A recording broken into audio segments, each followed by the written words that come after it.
But what I want to do is give you access to some free resources. Like I said, we've come up with an AI maturity model.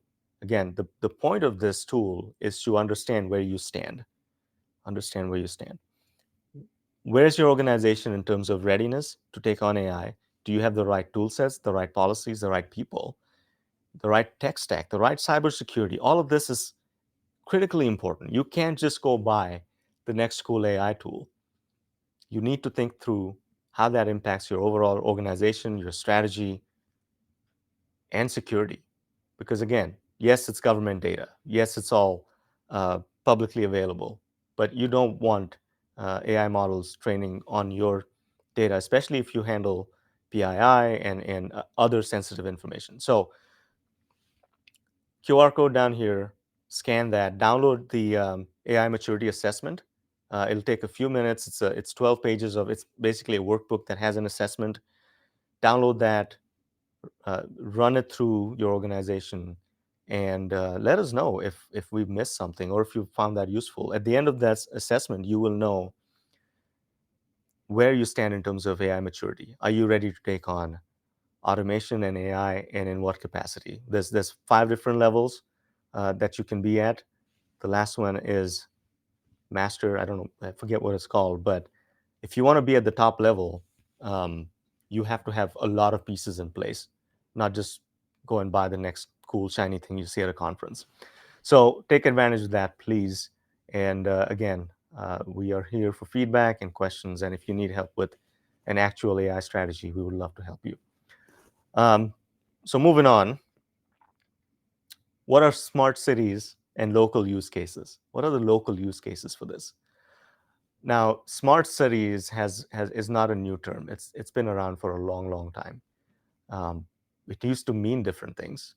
Essentially, if you have, intelligent traffic signals, if your water and power meters are being read by automation and software instead of some people driving around looking at your meters, you're a smart city. And then there's different layers of that. You could have Internet of Things, your assets talking to each other, telling you what's going on at all times. All of that's now been enhanced by AI. If done right, you can be a real smart city today. Um, and I think the tech stack and the investments are probably lower, but upfront you have to determine what kind of smart city you need to be and what are the local use cases. So some examples: the city of Raleigh, North Carolina, they're doing AI traffic management. Again, this is a natural extension of automated traffic management systems, ATMS. Um, if you've been to a large or small city, the traffic signals have patterns. They read traffic. They are based on data on what road has how much traffic on a given Sunday, and then they bake that into their software.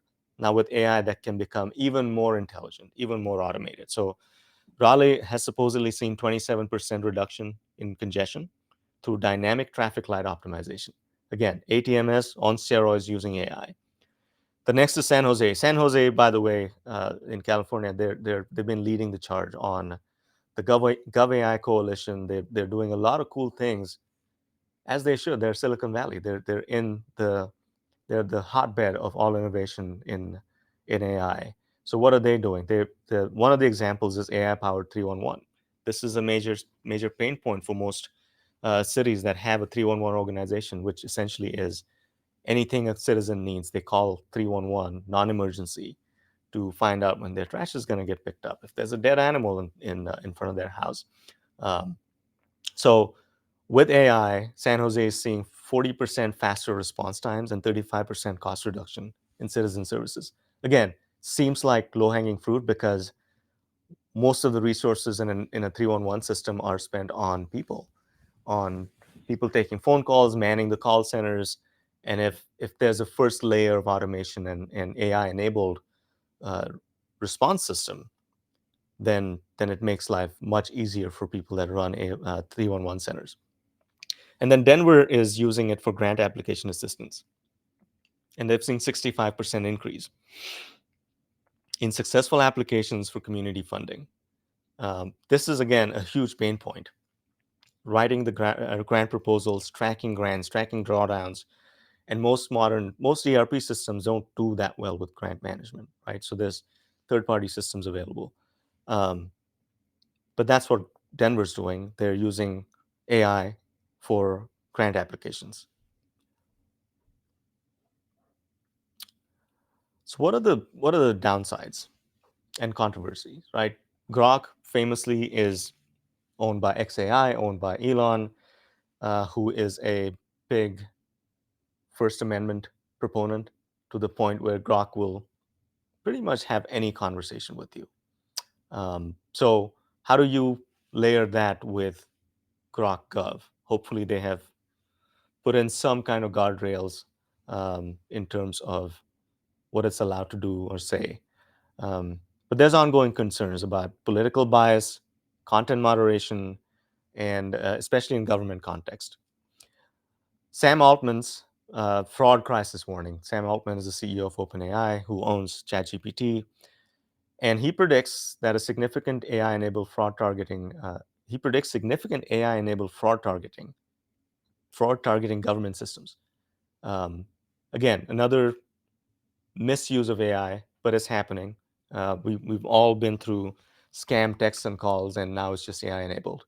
Voices that sound like someone you know, deep fakes, avatars, FaceTime calling you and saying, "Hey, I need some money moved into my account. I'm in trouble." We need to be really vigilant about all of that. And then missing safety reports. XAI has not published any comprehensive safety documentation, despite having federal contracts. But that's something that we need to keep an eye on. Overall, agencies that are using AI, any model, it's upon them to implement robust guardrails, and it goes back to strategy, goes back to policy, goes back to who's in charge of letting these models and systems into your infrastructure and environment, to keep things safe, eventually keeping your citizens safe. So what are the implications? Economic implications. Again, these are estimates. This is research I've done. But government is going to be a top AI spender. I mean, government has traditionally been behind in terms of technology for good reason, sometimes because they've had the opportunity to leapfrog bad technology, bad implementations. Um, and this might be different, right? This is a time when governments can really lean in using the right methodologies into new tech and become a top AI spender because the use case is there. We need to do more with less, shrinking budgets, shrinking workforce, and a growing need for government services. Um, by all estimates, public sector is poised to overtake financial services in AI investment by late 2025. That is now, right? We're squarely in the second half of the year. So paying attention to what's going on here is really important. And 5x growth is projected in government AI spending, quintuple from current 391 billion. Again, I need to double check these numbers. That's a lot. 5x projected growth. Again, I can see it happening because the need is there. And then multimodal AI dominance.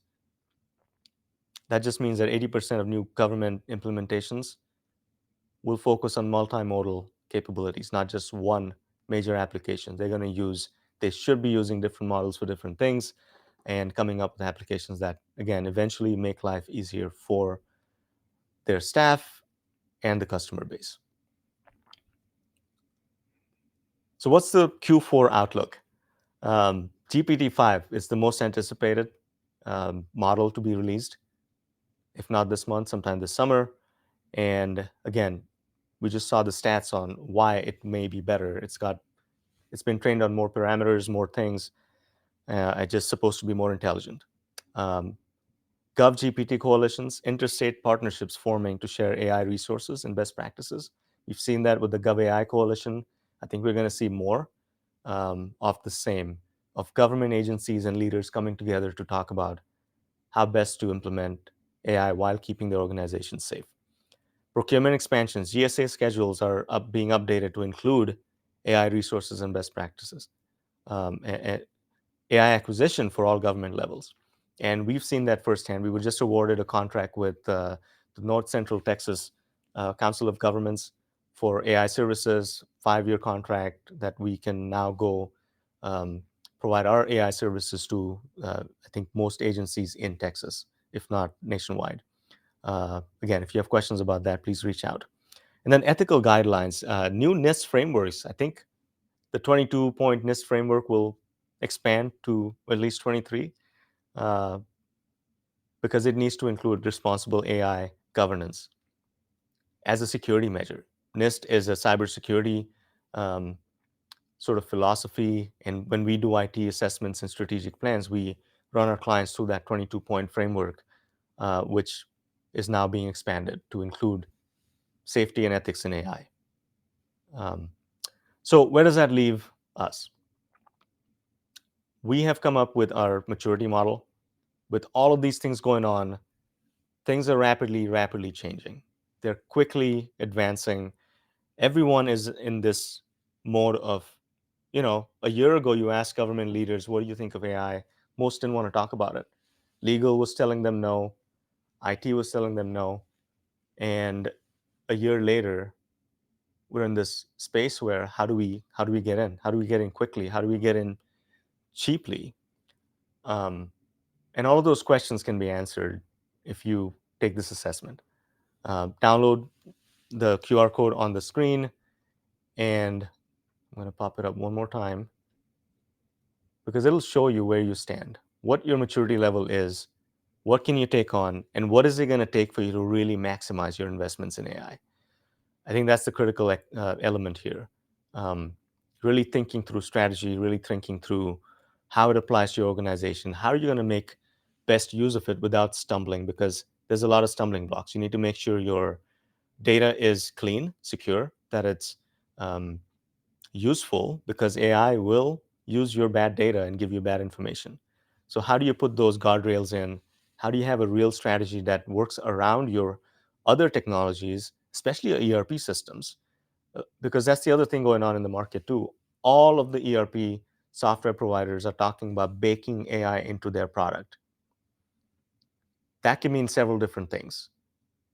But for sure, you need to be aware of what they're baking into their product, because you don't want shadow AI running through your organization, and you don't want their products and their models training on your data without you getting some kind of benefit for it. So really fascinating time, really important time.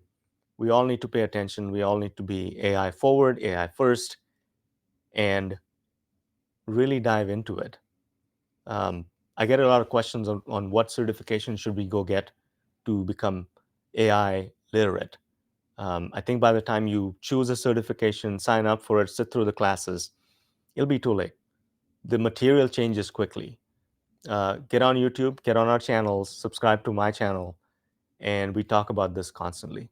And there's several other great resources out there that you can just self-study, learn on your own, and then you can decide where you want to really dive deep into and maybe get certifications. But the basics of AI, they're out there. Use AI to learn AI, and that'll be a good start.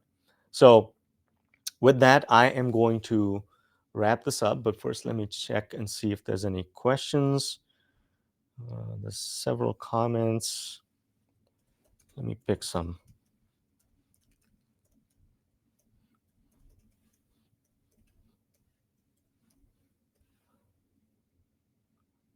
And by the way, thank you for joining today. And I know this is an offbeat topic. We'll come back with more next week. But like I said, we're going to do this on a monthly basis where I bring you the latest news in AI as it pertains to GovTech. All right, so let's take some questions. How confident are you that a federal approach to AI regulation can address our agency's unique needs? Why or why not? How confident? I think there needs to be some federal guidelines, if not regulation. I think from a protecting the AI industry in the US standpoint, it is needed. But how does that translate down to your local agency? Um, I think it's up to you. I don't think federal regulations will impact your operations too much. I may be wrong, but really, technology strategy that includes a big AI component is the key.